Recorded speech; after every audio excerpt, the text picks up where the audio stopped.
Hello dear students, I hope all of you are doing very well. This is the online class of mathematics for class 10 from NCERT book and this is my lecture number 37 from chapter 11 construction. Students, before this video I have prepared lectures for chapter 1 to chapter 10.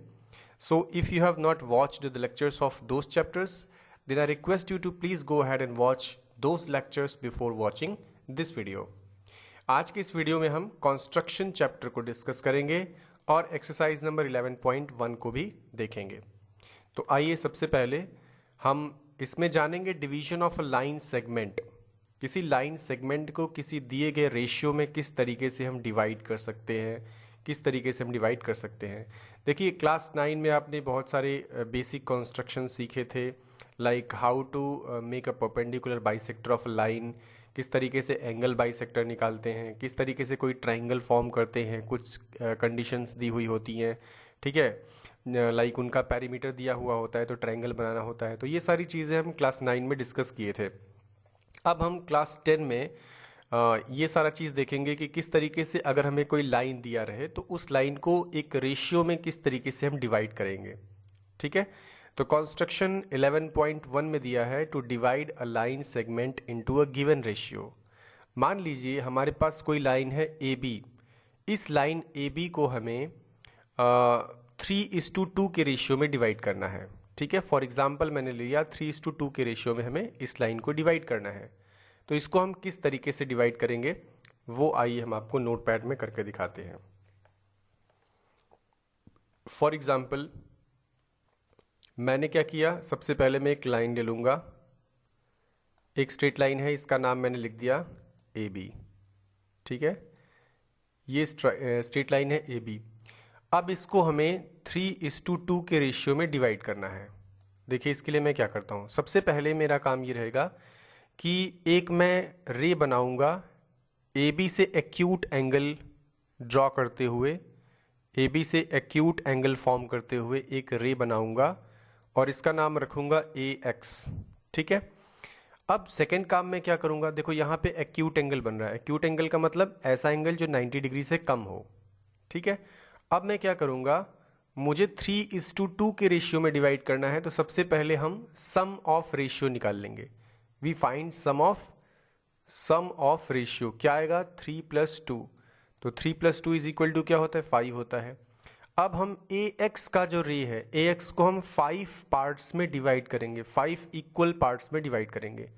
तो आपके पास क्या होना चाहिए, आपके पास compass होना चाहिए, ruler होना चाहिए और पेंसिल होना चाहिए। ठीक है, तो यहाँ पे आप अपने कंपास को रखेंगे। ठीक है, उसमें कोई सा भी आर्क ले लीजिए, यहाँ पे रख के एक आर्क लगाएंगे, मान लीजिए इधर लगा दिया। 5 पार्ट्स में आपको डिवाइड करना है।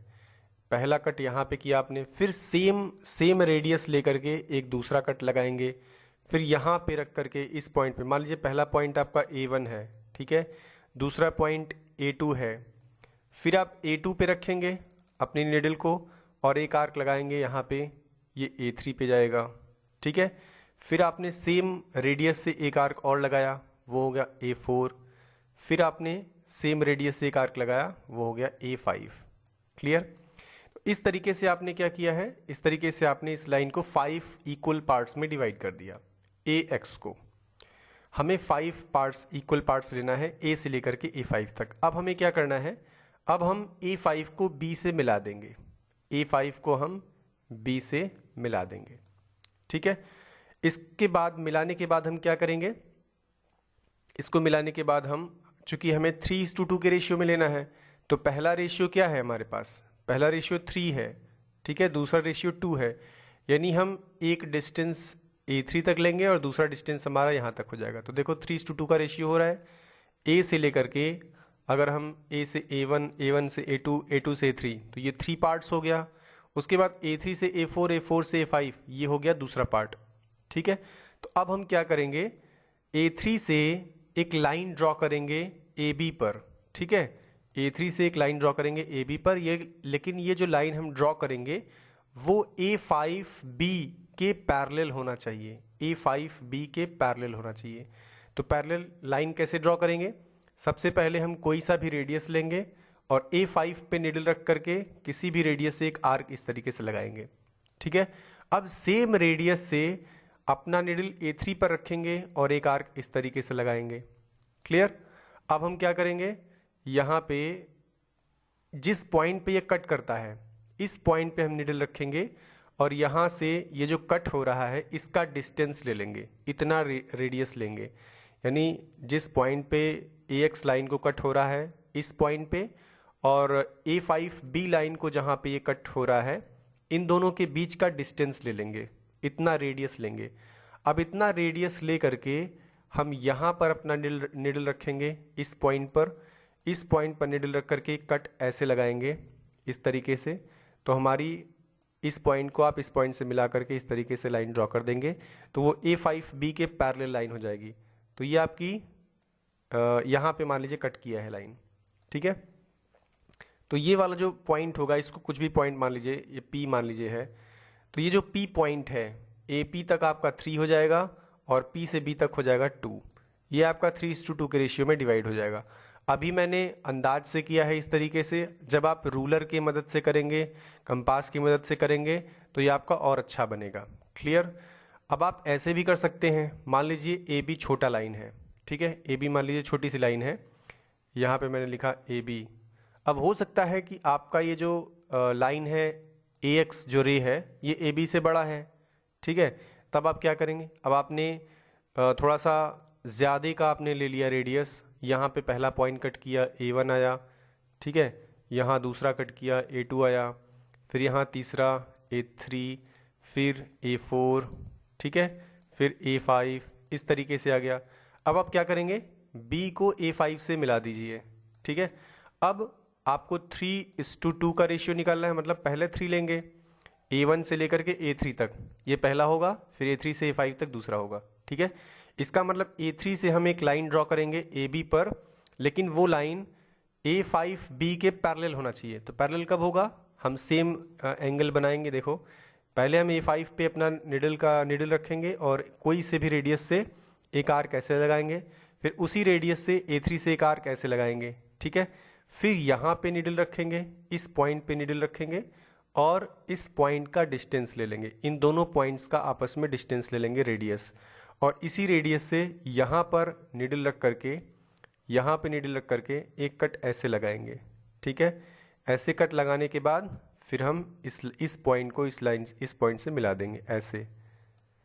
तो ये जो पॉइंट बनेगा आपका ये हो जाएगा 3:2 का रेशियो।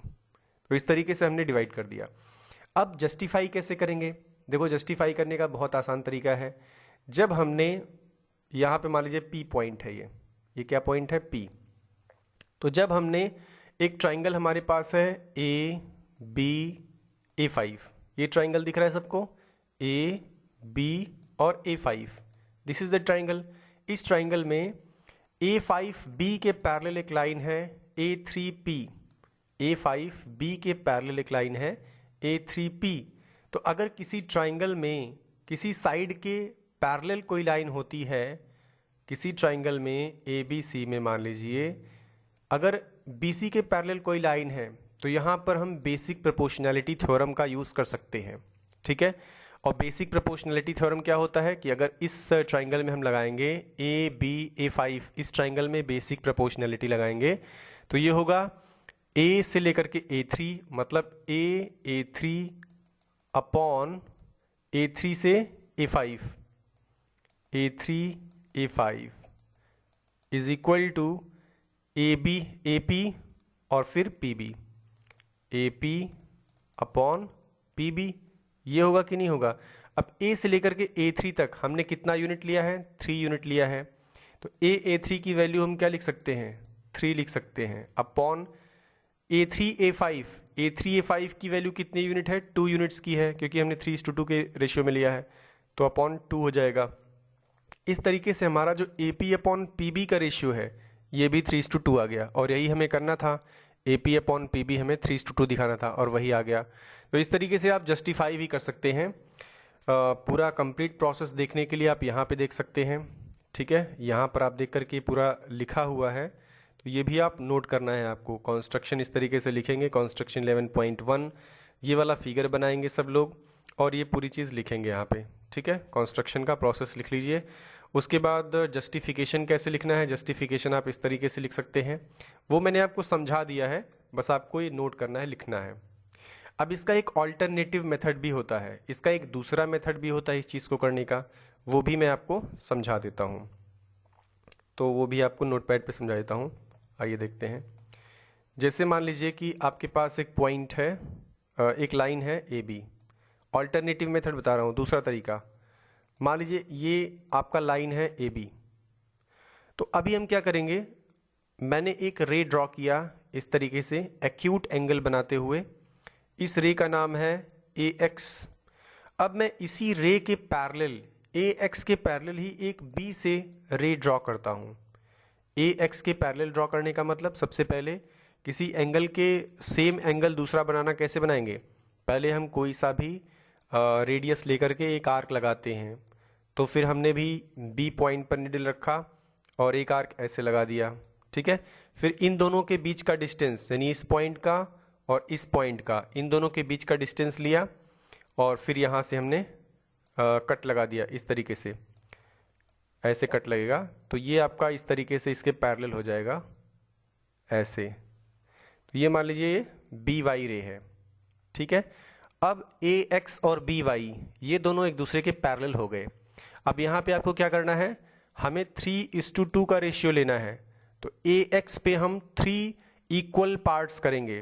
जैसे हमने किसी भी रेडियस को लेकर के एक कट यहाँ पे डाला, इसको लिख दिया A1, ठीक है।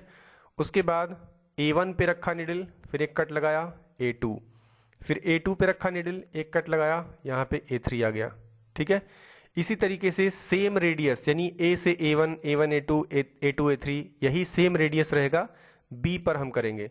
अब B पर हम 2 पॉइंट्स बनाएंगे। पहले यहाँ पे हमने 3 पॉइंट्स बनाया, B पर हम 2 पॉइंट्स बनाएंगे। तो B पर उसी रेडियस से करेंगे, एक यहाँ पे कट किया तो ये B1 हो गया, फिर B1 पे निडल रखा और एक कट यहाँ पे लगाया तो ये हो जाएगा B2। तो अब हमने नीचे कितना पार्ट किया, 3, और ऊपर कितना किया, 2 किया। अब हम लास्ट वाला जो A3 है उसको हम इसके लास्ट B2 से मिला देते हैं। अब हम ये देखिए, इस लाइन से हम B2 से मिला दिए। तो ये लाइन AB को जिस पॉइंट पर कट करती है, इस पॉइंट को मान लीजिए हमने C या P बोल दिया, ठीक है। इस पॉइंट को हमने P बोल दिया। तो अब यही जो पॉइंट है P, ये AB को 3:2 के रेशियो में डिवाइड करेगा। तो ये हो गया आपका पूरा का पूरा प्रोसेस। ये अल्टरनेटिव मेथड है। इसके पहले हमने कैसे किया था, इसके पहले हमने 5 पार्ट्स में डिवाइड कर दिया था, फिर A5 को B से मिलाया और A3 को P से मिलाया, मतलब इसके पैरेलल लाइन ड्रॉ कर दी। या इस केस में जब लाइन छोटी है, रे हमारा बड़ा है, तो ऐसे कर दिया हमने। अब ऑल्टरनेटिव मेथड में हमने ये काम कर दिया, यानी कि 2 रे हमने बना दी, AX और AY। अच्छा, ये आप कैसे जस्टिफाई करोगे, ये वाला जो कॉन्स्ट्रक्शन है इसको आप जस्टिफाई कैसे करेंगे। देखिए, मैं इसको थोड़ा सा इरेज करके आपको जस्टिफाई करके दिखाता हूँ कि कैसे हम जस्टिफाई करेंगे। इसको जस्टिफाई करने के लिए आप यहाँ देखिए, आपके पास 2 ट्राइंगल्स मिल रहे हैं, AP A3। पहला ट्राइंगल क्या है, AP और A3, और दूसरा ट्राइंगल क्या है, B2 BP, या फिर PB2B, PB2 और B। ये 2 ट्राइंगल्स हमें दिख रहे हैं। इन दोनों ट्राइंगल्स में ये वाला जो एंगल P है, ये दोनों वर्टिकली अपोजिट एंगल हैं, इसलिए बराबर होंगे, ठीक है।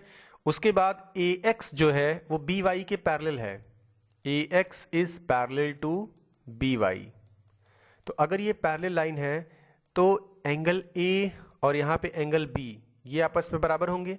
क्यों बराबर होंगे, क्योंकि ऑल्टरनेटिव एंगल हैं, ऑल्टरनेट इंटीरियर एंगल्स हैं। जब दोनों पैरेलल लाइंस को इस तरीके से, 2 पैरेलल लाइंस हैं, इनको एक ट्रांसवर्सल लाइन कट करती है, तो ये इंटरनल इंटीरियर क्या कहते हैं इसको, ऑल्टरनेट इंटीरियर एंगल्स बराबर होते हैं। तो ये वाला एंगल A एंगल B के बराबर होगा कि नहीं होगा, ठीक है, बराबर हो जाएगा। अब यानी कि 2 एंगल्स हमने बराबर शो कर दिए, एक तो पहला एंगल P हो गया, एक एंगल A। तो अब सिमिलर हो जाएंगे दोनों ट्राइंगल्स। क्यों, क्योंकि AA सिमिलैरिटी रूल लगेगा, AA सिमिलैरिटी रूल, क्योंकि अगर 2 एंगल्स बराबर हैं तो तीसरा वाला तो अपने आप बराबर हो जाएगा। तो ये AAA कॉन्ग्रुएंस रूल बोल दो, चाहे AA कॉन्ग्रुएंस नहीं, सिमिलैरिटी, AA सिमिलैरिटी रूल बोल दो। तो हमारे दोनों ट्राइंगल्स सिमिलर हो गए। अब जब सिमिलर ट्राइंगल्स हो गए तो सिमिलर ट्राइंगल्स की प्रॉपर्टीज क्या होती हैं, उनके साइड्स सेम रेशियो में होते हैं। तो पहले ट्राइंगल का जो P के सामने का साइड है वो क्या है, A3, ठीक है, अपॉन दूसरे ट्राइंगल का P के सामने कौन सा साइड है, B2। इसके बाद इस वाले ट्राइंगल में देखिए, फर्स्ट वाले ट्राइंगल में एंगल A3, इसके सामने का साइड क्या है, AP, ठीक है, और दूसरे वाले ट्राइंगल में B2 एंगल के सामने का साइड क्या है, PB, तो अपॉन PB हो जाएगा, ठीक है। अब A3 की वैल्यू कितना यूनिट है, A से A3 तक हमने कितना यूनिट लिया है, 3 यूनिट लिया है, क्योंकि 3 इक्वल पार्ट्स हैं, तो ये हो जाएगा 3 अपॉन BB2 में कितने यूनिट्स हैं, 2 यूनिट्स हमने लिए हैं, तो अपॉन 2।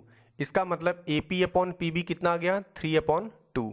ये देखो A से लेकर के P तक 3 है और B से लेकर के P से B तक 2 है। इस तरीके से हमने जस्टिफाई कर दिया।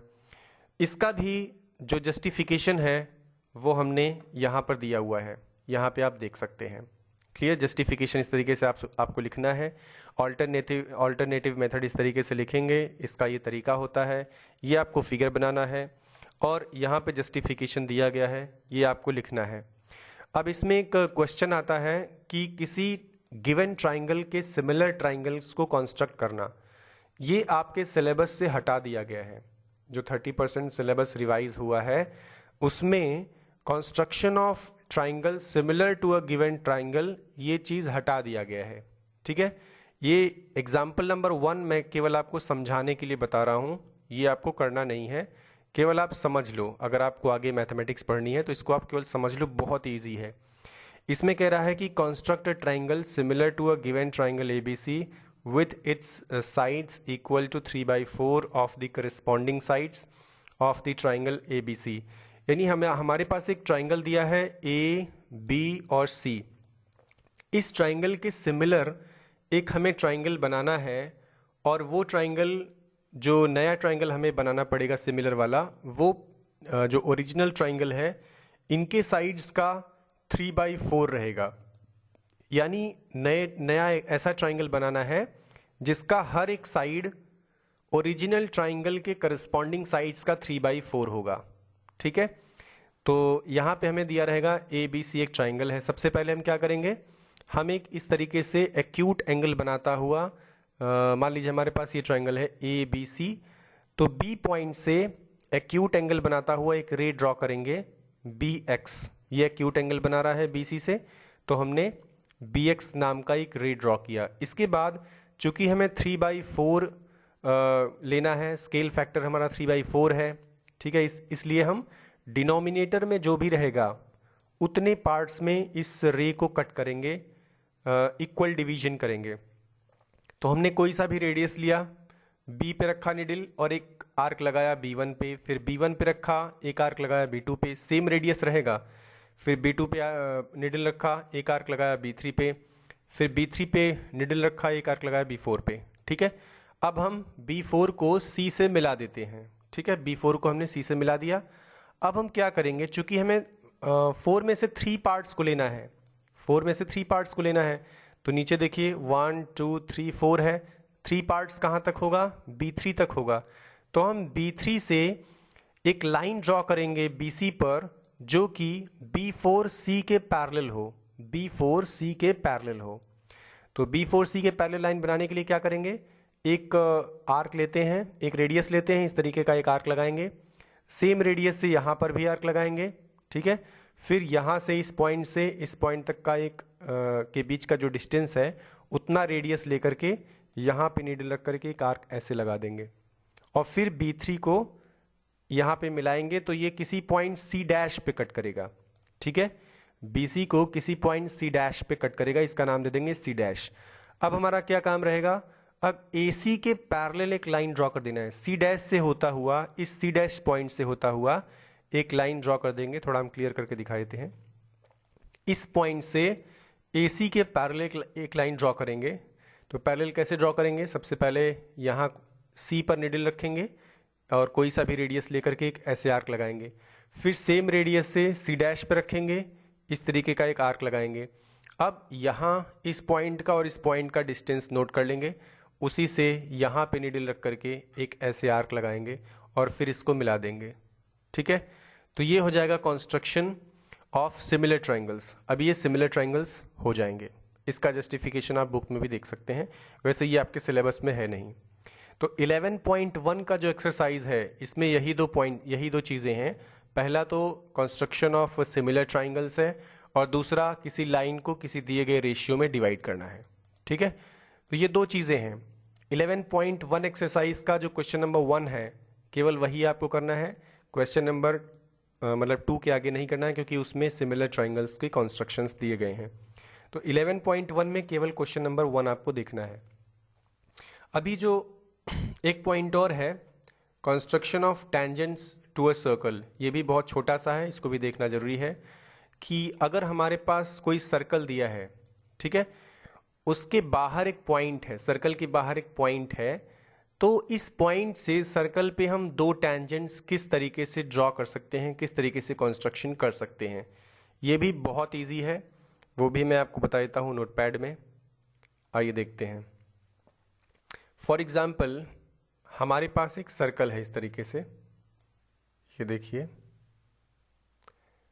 ये हमने एक सर्कल बना दिया, इसके बीच में हमने कोई पॉइंट ले लिया, इस पॉइंट का नाम O है, ये इसका सेंटर है, और इसके बाहर एक पॉइंट P है। ठीक है, यहाँ पे एक पॉइंट P है। देखिए, आपको एक बात तो मैंने लास्ट वीडियो में बताया था कि अगर सर्कल के अंदर कोई पॉइंट है तो उस पॉइंट से हम कोई टेंजेंट ड्रॉ नहीं कर सकते हैं।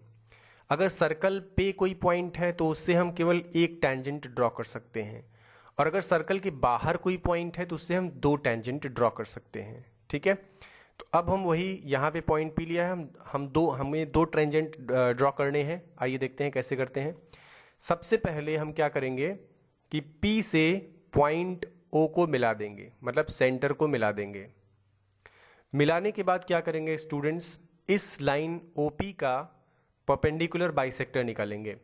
तो परपेंडिकुलर बाइसेक्टर निकालने के लिए इस तरीके से एक बार कोई सा भी रेडियस ले लो, इन दोनों का मतलब OP के आधे से ज़्यादा, जैसे अगर OP आपका 10 सेंटीमीटर का है तो हम 5 सेंटीमीटर से थोड़ा सा ज़्यादा 5.5 या 6 सेंटीमीटर ऐसा लेकर के पहले P पर निडल रखेंगे, ऐसे आर्क लगाएंगे, फिर O पर निडल रखेंगे, ऐसे आर्क लगाएंगे, और सेम यहाँ पर भी करेंगे, इधर P पर रखेंगे, इधर इस तरीके से लगाएंगे आर्क, और O पर निडल रखेंगे, इस तरीके से आर्क लगाएंगे, और फिर इन दोनों पॉइंट्स को मिला देंगे। तो ये हो जाएगा परपेंडिकुलर बाइसेक्टर ऑफ OP। अब मान लीजिए ये परपेंडिकुलर बाइसेक्टर OP को पॉइंट M पर कट करता है। किस पॉइंट पर? M पर। अब M पॉइंट को हम सेंटर मान लें, M पॉइंट को हम सेंटर मान लेंगे, और M से O तक के बीच का जो डिस्टेंस है ये रेडियस ले लेंगे, इतना रेडियस लेंगे। M को सेंटर मानेंगे और M से O तक के बीच का जो लेंथ है इसको हम रेडियस लेंगे। इतने रेडियस का एक सर्कल ड्रॉ करेंगे। तो इतने रेडियस का एक सर्कल बनाएंगे M को सेंटर मानते हुए, तो ये इस तरीके से बनेगा, इस तरीके से। ठीक है, इस तरीके से एक सर्कल बन जाएगा।